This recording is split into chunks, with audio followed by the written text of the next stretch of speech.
Tell that car to wipe its stupid grin off its face.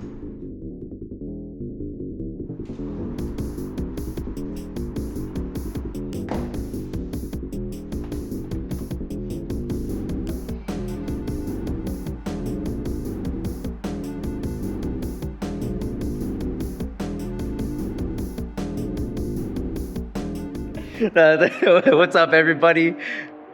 This is not an episode of S version. This is an episode of me fucking LARPing. He's LARPing. As a master tech. Let me introduce my mechanic. Man, I fucking suck. He's the best. Today he's working on my car because he's my Some mechanic. fucking offset bushings on this AP2 for Kevin. We got some Johns. Yeah, they're square. I'm sorry, Carlos, but No, they're square. But it's okay. Yeah, they're actually real Rotas. rotas, authentic rotas. Yeah, nah. TEs are for that's poverty Those spec, are bro. for fucking LARPers. Anyways, Exactly. today we're gonna be doing an oil change because this dude has not done an oil change in God knows how long. And we're also gonna be doing an alignment because he's gonna go to Sonoma on the 4th, and he needs to mog some certain people. So I'm gonna get him right, and hopefully he doesn't hit the wall, and hopefully it's not my fault that he hits the wall. All right, Let's do it. Hell yeah. I feel like this is gonna end up being a video of me just ragging on this car. Oh Today man. we're gonna check if we have oil. No, I have oil. Are you sure about I that? swear. Let's see. Whoa. Ah! Imagine like we drain this shit and it's just fucking all milky and shit. It's not even liquid. It's just like it's goopy. Yeah. That's what the Indy 500s do to you. You know, just destroys your engine. From all the lateral grip. Yeah. I feel like I'm about to make It causes oil starvation from the G's. Guys, if you're not accustomed to pulling like 4 G's in the corners, at you that. shouldn't. Oh, We have oil. yeah, because I do make sure I have oil in my car. I don't know, Cedric's trying to make me out to be some, like, I don't know, like Ultima owner or like, I don't know. He's making some assumptions about me. I don't appreciate that. Sorry. There's oil. Look, proof is in the pudding. Oil, car, oil, car, oil, car, oil. Man, we fucking suck at making videos. Bro. Yeah, honestly, we're the un-DIY guys. Yeah. Don't listen to us. You're gonna blow up your engine. Yeah. Correction, don't listen to me. You're gonna blow up your engine.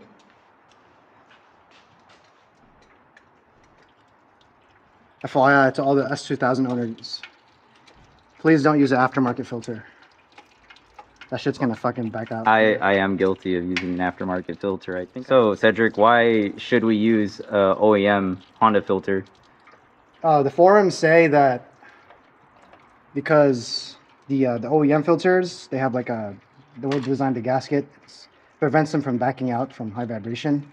But it's also some other stuff like how this car has like so much oil pressure because it revs to like, past 7,000 RPM, shit like that. So, always play it safe. A $20 filter is cheaper than a $6,000 engine. So, man, I fucking suck at this, bro. That's okay. We're doing great. I gotta be more serious about it. I don't know. Everyone else is serious about it. Who cares? I guess, yeah. I mean, I do lament the fact that we are awkward. We're just two chuds We're just making a two- video. You got the most chopped Mexican and the most handsome Filipino. What could go wrong? you know? Yeah. DIY fellas. chuds. Yeah, the DIY chuds. Come on, let's get a money shot. Let's get a money shot. Whoa. What's up with this money shot? All right, some other advice. So when you have the filter, I learned this at the dealership. You don't ever want to open it from here because, there's a chance that you'll get plastic inside the element and then that can cause some problems. So you always want to open it from the top. Some ball knowledge, I guess. When like you're a little kid and you have like show and tell. I feel like I have fucking stage fright right now. Oh, damn. Yeah, it's like, I feel like people are gonna watch this and be like, what the fuck is this guy doing? Like, why do you trust him working on your car? You can't even fucking take out a fucking gasket from a fucking paper bag, bro. Oh, it's okay, dude. When I picked up the boots for my lady earlier today, I was just like right on. Also, do you guys have bathrooms? And he's just like, oh yeah, they're down, they're down there to the left where the boxes are. And I was like, okay, cool. And then I blew up the toilet at Daini's. No. And then I just grabbed the box and I was like, all right, peace out. And then that was that. I didn't even use any air freshener when I was done. Damn. Yeah. Bro destroyed the bathroom and was good. Yeah, pretty much.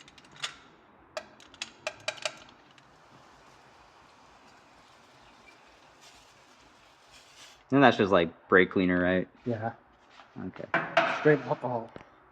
Nice. There was one time where, I was cleaning something and then I don't know why I had to use the map torch, right? So that thing was soaked in alcohol. It was a rear knuckle, and I thought it was a smart idea to, get it hot right after soaking it with alcohol, and that shit fucking burst in flames. That shit was so scary. Like I feel like I don't know what I'm doing anymore since the camera's back on. Wait.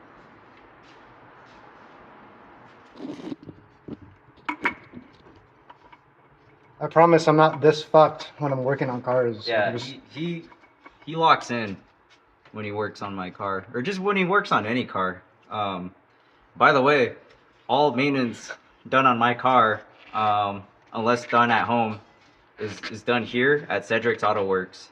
Shout out Cedric's Auto Works. Hit up at cedric.taro on Instagram for any of your S2000 needs.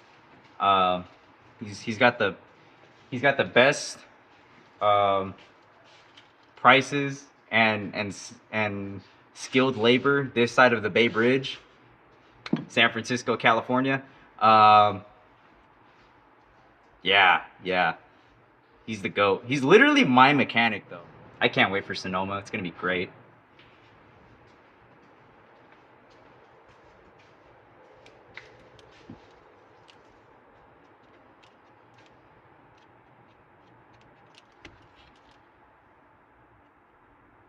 And then right now, Cedric's using a paint marker just to mark, where the bolt is relative to, the engine or the oil pan. I've had not me personally, but Sure. I used to work at Honda, and they used to tell us like these like scary stories where, oh yeah, the loop tech wouldn't, tighten the drain plug all the way, so it just backed out, and then next thing you know, the dude needs a new engine. So I don't know, I'm really scared about, not tightening drain plugs, especially.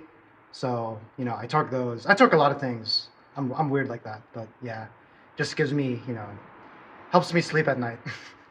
Cedric's Auto Works. I'll do transmissions. He does transmit. He does throwout bearings.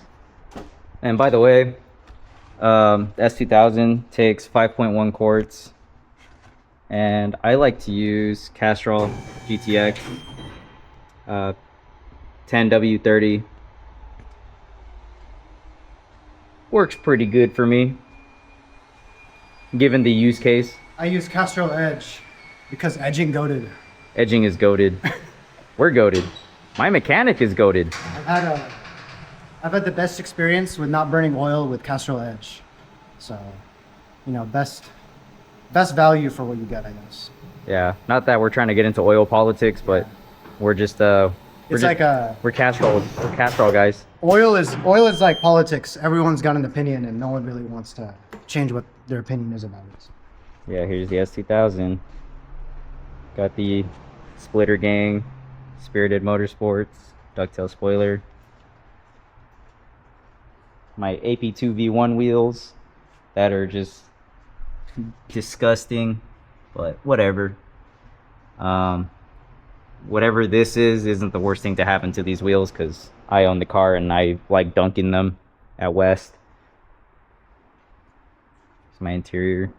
Got some real fake floor mats from Bay Area S2K. Super cool guy. But yeah, here's my interior. Got my my Nardi Greenta on. Still got to figure out the horn and the hardware. This is like some god-awful hardware. I don't even know what kind of hub I'm running. I just know that it works. But it needs some tweaking.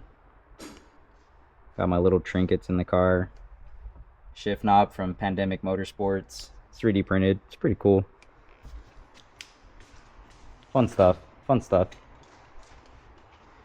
The car has an engine. So that's pretty cool. You know, that's what makes it go. Makes it go vroom. Oh yeah. Wow, how professional was that? You know? He's so professional.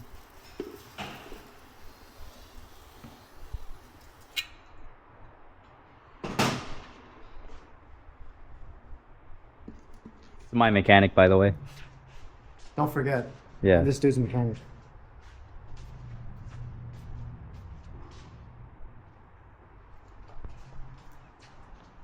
There we go. Right. If I make a big mess, cut it out. Okay. You know? This is how you pour oil into an engine. Exactly. The art of the pour. I didn't put the hood in service position. I should have, but I got lazy. Oh fuck. But that's only with me though. You know, if you were to work on your S2000, just completely like just Michelin. Oh no. Michelin star labor. Man, I'm gonna be so embarrassed, bro. Like, I'm low-key embarrassed. Bro, how do you think I feel? Oh, no! No. I'm low-key embarrassed. It's okay. How do you think I feel every time I have to do the intro and the outro? Or just talk in general? I don't know. I'm like, who the fuck is watching this shit? The piece de resistance.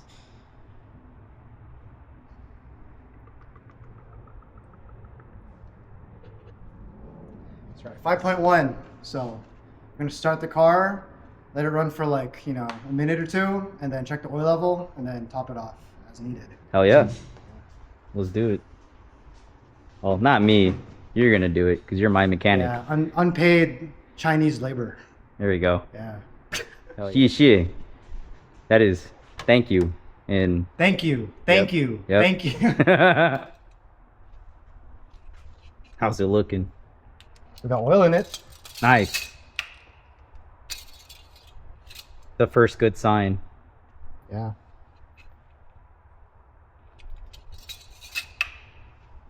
Exquisite. Yes. Absolutely sublime.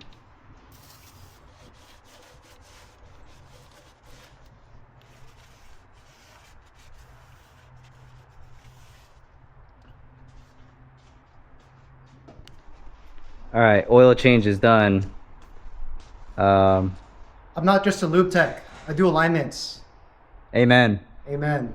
Yeah. So today we're gonna do an alignment, and I don't know. Carlos doesn't really have any recommendations for me, so he's just gonna let me cook, and we'll see how well that does. I don't know if you guys know, but this car was just engineered with a criminal amount of understeer. Criminal amount of understeer. And I know the remedy for the criminal amount of understeer is to just get a squared setup, but personally it's cheaper to just drive the car faster. So we're gonna use an alignment to help that along, since I do have options with my suspension. But realistically, I'm trying not to deny myself the opportunity to just play around with the car and see how responsive it is to what I want before I start messing with it. So yeah, we're gonna get the car on the alignment rack. Well, it already is on the alignment rack, but we're gonna get it ready for an alignment, and we're gonna, well, not me, my mechanic is gonna do it. Air jail, air jail, air jail. Putting my car in air jail. It's being put on timeout because it understeers too much. Yeah, bad car, bad car. I said oversteer, not understeer. Yeah, I don't know what these Honda engineers were thinking when they made this car, dude. My greed will be the death of me, because since I have access to an alignment rack, I feel like I do alignments like every other day, right? So I know a thing or two. Oh yeah, in Cedric's experience, the S2000 alignment definitely goes out of its spec. Especially if you go off in every turn, known to man, like I do. Because that's my superpower. I love going off. He creates his own apexes. Fuck everyone's line. I make my own line and destroy my car in the process. Hell yeah. This guy's been a super huge help with this car. I don't think I would be able to drive my car at the level that I do, and do track days at the frequency that I do, if not for him. So, yeah, this guy's awesome. I'm his mechanic, or he's my mechanic, or you know what I want to say. He's my mechanic.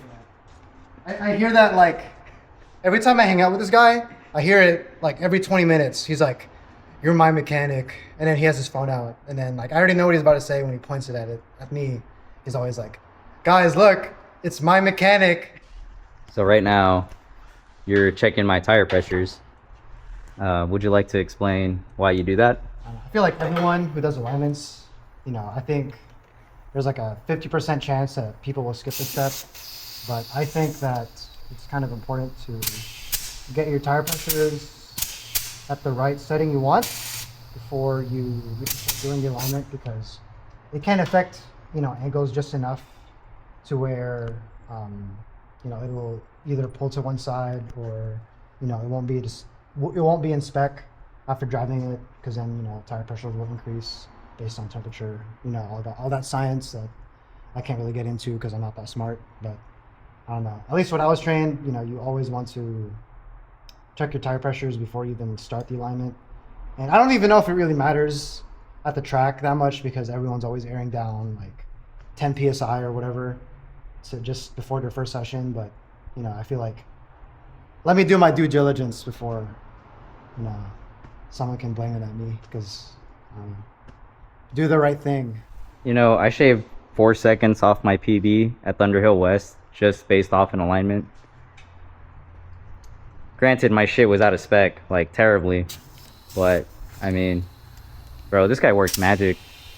I mean, his alignment made me go sub 2 at Sonoma. Previous PB was like 201.6, I think. And then second time around at Sonoma, I went down to 159.2. Difference being is, well, actually, no, I've done a lot. Maybe not a lot. I don't know if it's considered a lot, but, second time around at Sonoma, I have the Tane lowering springs, the offset front upper control arms. Shout out Alex for hooking me up with that. That's pretty bad. Basically, this is like, right now, this machine is saying that it's basically like this, straight. Yikes. Yeah, it's pretty bad. Maybe it's my fault because I went off on 4, on turn 4 or whatever it was. Maybe it was turn 5. I don't know. Turn 4. So, I'm sorry. I had an issue where I didn't torque down the bolts for the upper control arms, and they backed out.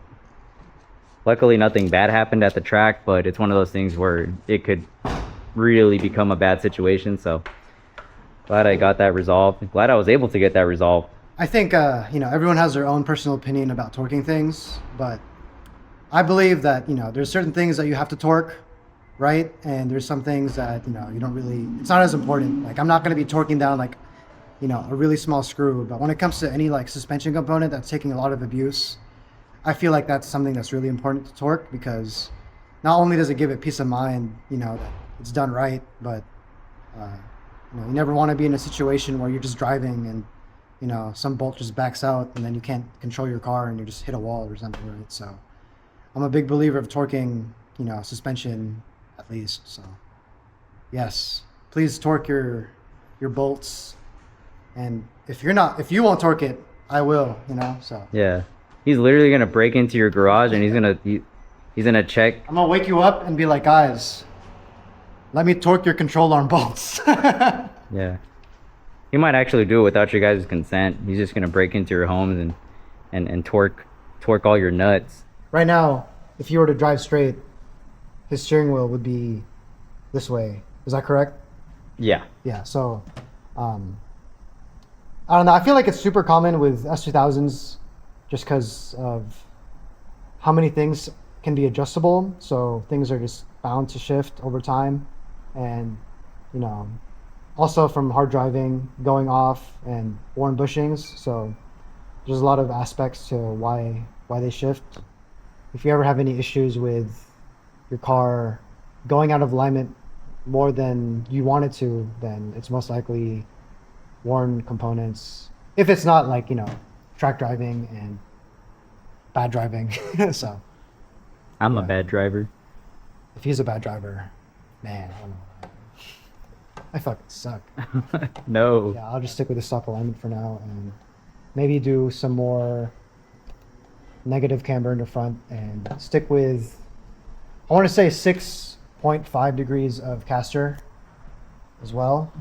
I feel like that's what makes S2000 alignments really annoying is the caster adjustment, because this data, this number that you're seeing right here, it's not live, right? So if I were to move the caster adjustment right now, it won't be, this number will move, but it won't be right. You actually have to do something called a caster sweep, which is basically a mathematical thing based on angle of the car, the wheel, and it basically gives a number. Basically what I have to do is adjust it and then do a caster sweep, which means go inside the car, you know, go from left to right, back to center, and then this number will change. And then basically I'm just going to be doing that back and forth until I get the number I want, which it can get tedious, especially if it's really out of spec and you don't really know what you're doing. It helps having a second person being in the car, you know, and doing the caster sweep while you're adjusting. It saves a lot of time because, you know, going up and down on this alignment rack, it's a workout, and you know, you start getting impatient, and that's when things don't get right and you start taking shortcuts. So we're not going to take shortcuts today. We're going to get it right. He's going to be happy with it, Yes. whether he likes it or not. Yeah. I'll just drive the car better. Yes. And for toe, front toe, I like to stray, you know, I like to keep between 0 degrees toe to maybe a little bit of toe out, like not that much, like 0.01 degrees toe out. Probably help. It helps with basically turn in stability, but you know, you can't really go wrong with 0 degrees toe. I've never experimented with toe in. I doubt it really does anything drastic to the car. So Carlos has stock links, so we're gonna make do with what we have.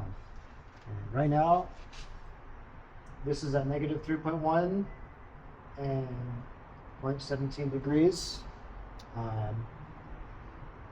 I also want to keep this side. I feel like this side is generally okay. I would not want to mess with this side. This side is at negative 3.2 degrees with 0.32 toe in, so, or sorry, out. So we're gonna basically try to match this side with this side, and it might involve me messing with both adjustments, because if I were to just adjust this, your camber will shift, and you're probably going to see that on the screen when I adjust it. So we'll see how it goes. Also got my Clyde single exit right here. Man, everyone loves this exhaust, dude. It's great. It helps justify the insane noise and drone and just, yeah, this is a lot. Like it. I need earplugs when I drive to Thunderhill from SF. Earlier, Cedric did my trans fluid, or no, sorry, no, it's the diff fluid. Me and him, we use AMSOIL Severe Gear for the diff. I like it. I mean, I haven't tried anything else, and I don't know what was in it before I got the car. But yeah, I like AMSOIL. I like to do Honda MTF for the transmission, and then, you know, as you saw earlier, we do Castrol for the engine. Yeah, look at him go. He's my mechanic. This guy's literally my mechanic. Guys, did you know that I'm his mechanic? Yeah. It's great. make sure you torque these eccentric bolts or just get them super tight so they don't shift around when you're driving, because that can happen. And you'll also get some noise. So yeah, let's move to the front. Also, I'm surprised like the inner rim of my wheels aren't like shredded, considering how many times I've Yeah, dump the put my wheel. wheels off. Yeah. I think the sidewall saves you. You can tell because it'll beat up your sidewall. Right? I mean, you just got these wires. Yeah. If you're probably in the wheels, you could probably see like these are super beat up. So Yeah. this probably takes more abuse to this. Wish I took a look at them Yeah. when I got them changed out. That would have been interesting to see. Yeah. I think part of me was like kind of scared of like taking my usual lines, like or like going super wide, like how Sonny says. Yeah. How I use the entire track, because I'm like I'm lower now. You know, what if I Really. what if I fuck up ride something, yeah. the frame rail? You know, that was like my biggest fear. Yeah. The shitty part about doing caster, like I said, is going to be getting up in the car. So good thing Carlos is here, because I'm going to make him get up in the car and suffer and turn the wheel left and right a bunch of times while I adjust this caster. And The job Basi- of sadness and despair. yeah, and basically what I'm looking for was when I adjust this is, so caster is basically how forward or back your wheel sits. And when you adjust this, you can visually see, you know, how much it moves, you know, either like forward or backwards. So what I'm going to do is I'm going to start with this side and get this even with the other side, because I think 6.4 would be fine for Carlos. So we're going to try that. A more negative caster angle is generally better for suspension geometry. You can also achieve more negative camber that way, but at least for S2000s, since the steering is so vague, it really affects how the steering feels, and because your return to center will also be super sensitive or super exaggerated when it's super high. So you don't want it to be too high, because you know when you're when you start sliding and you have to do these corrections, it kind of helps. It makes you overcorrect because of how the steering feels. So I want to keep it just a little bit more than the OEM setting. Sorry guys, I have to go. I have to do the thing. Goodbye. I miss you guys. Since this is too much of a negative caster, I actually want to push this wheel back a little bit. So I am gonna get my, if I can find where to put it, my 24 wrench. Let's see. So I don't know if you can see that on camera. The wheel is shifting just ever so slightly. Hold on to the brake while you do the caster sweep, so it kind of prevents the wheels from spinning while you're turning the wheel. Helps it be more accurate that way. Because normally what you would do is you put a tool called a pedal depressor, and you know, so that way you don't have to have two people. That way you can just turn the wheel left and right while not being inside the car. But this just makes it easier to do. Since Carlos wants more negative camber, I'm gonna see. We'll probably do. We'll try for 2.8. Nothing too crazy. Maybe 2.8 to fine. What are you gonna go for? 2.8. 2.8. Yeah. 'Cause right now it's at -2, so maybe try 2.8. Let's try like -2.5. 2.5. Yeah, 2.5. Just something mild. I don't want to make it too dry. That's fair. So you should see what I'm doing.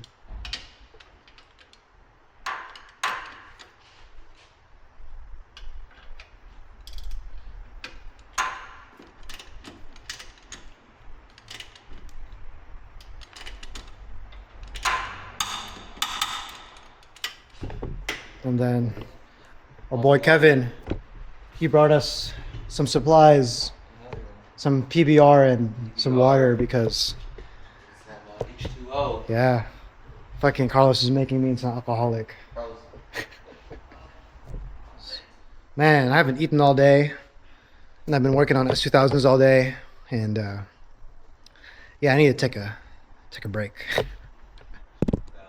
All right, we're back from our beer break. I'm lightweight as fuck, so I'm kind of tipsy, but that won't change anything, you know. Right now, Carlos is doing the caster sweep. So, do it one more time. Oh, right, I gotta be on the break. This is what PBR does to us. Oh, I made that mistake when I was sober. So, I guess time to adjust toe for now, and we will see how that goes.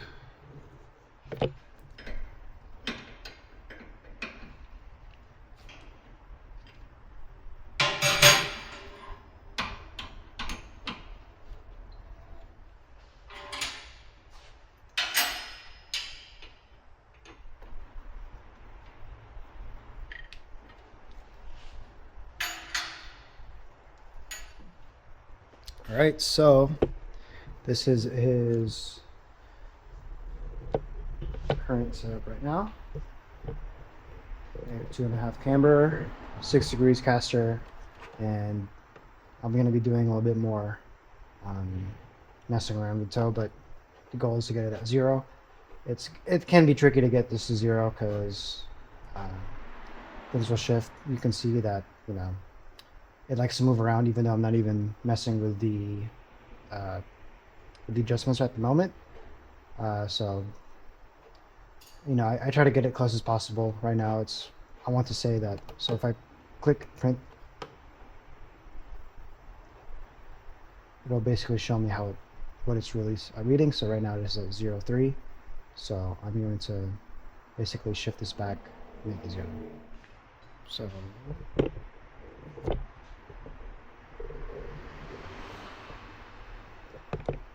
this is what it is right now.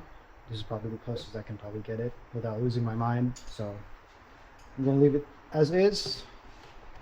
We'll look at the back, see if anything else needs adjustment. Looks like,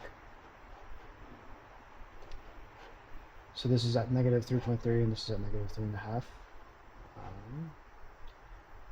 I'm a little worried that if I move this, that this number will shift a lot.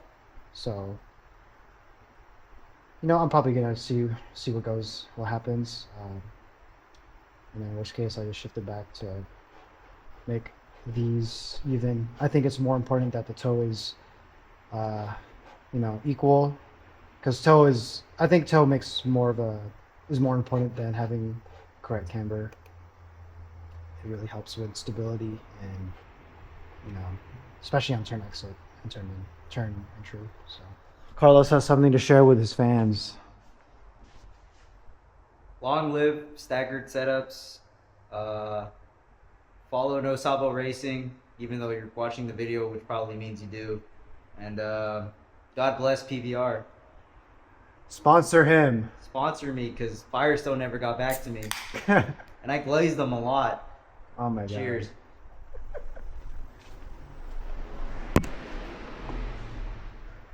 And then this will also help us. Basically, caster root also helps, you know, with our toe as well, because the more caster roots we do, the toe will shift just ever so slightly, so helps kind of dial it in. I feel like this is turning into just me rambling about what the fuck. I don't even know. I'm pretty drunk right now, so hopefully this makes sense. You know. When it was only one beer. No, I'm fucking lightweight. Yeah, we'll see how this does at Sonoma. We'll see if Carlos likes it, and he'll get back to me. And if it sucks, he's gonna fire me, and I'm gonna be unemployed. I'll never So, fire you. I'll be homeless, and You're the greatest mechanic ever.